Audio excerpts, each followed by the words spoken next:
Bismillah, walhamdulillah, wassalatu wassalam ala rasulillah. Continuing in volume 2 of Riyadh Salihin, book number 18, the book of miscellaneous hadith of significant value, chapter 370, a hadith about the Dajjal and portents of the hour. Narrated Al-Abbas bin Abdul Muttalib radiyallahu anhu, I was in the company of Allah's Messenger sallallahu alaihi wasallam on the day of the battle of Hunayn. Abu Sufyan bin al-Harith, and I did not leave Allah's Messenger sallallahu alaihi wasallam throughout the battle. Allah's Messenger sallallahu alaihi wasallam was riding on his white mule when the Muslim had an encounter with the pagans.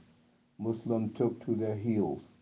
Allah's Messenger sallallahu alaihi wasallam began to urge his mule toward the disbelievers, holding the bridle of his mule.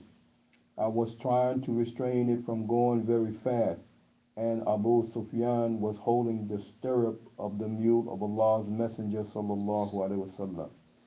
Allah's Messenger sallallahu alaihi wasallam said, "O Abbas, call out the people of Al-Samura, i.e. those people who had made the covenant under the tree, i.e.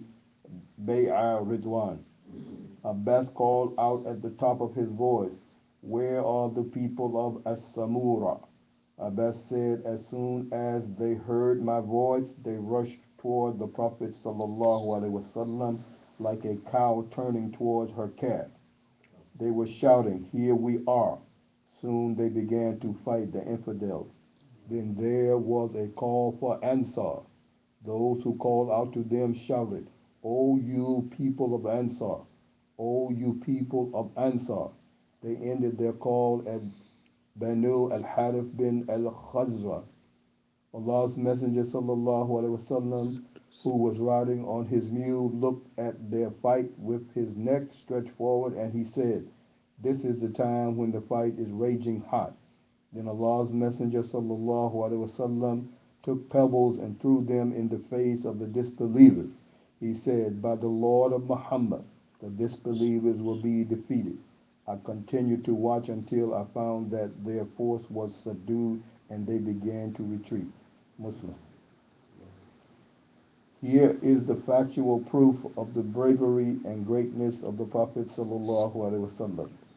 We see that initially, when the companions were perturbed and they scattered here and there, he alone continued his march towards the enemy.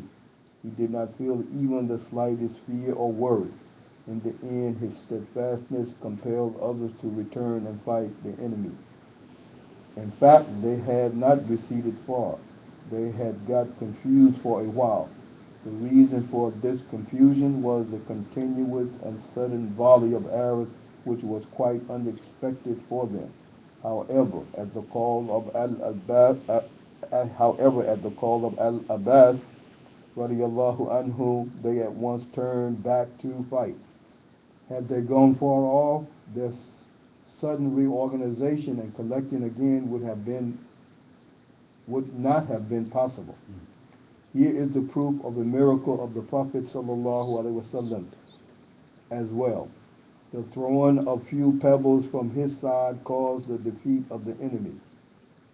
Here the Muslims were taught a lesson that the real power in the battlefield is the strength of belief and the help of Allah.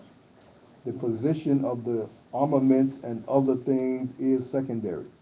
So one should not depend on these means and resources alone.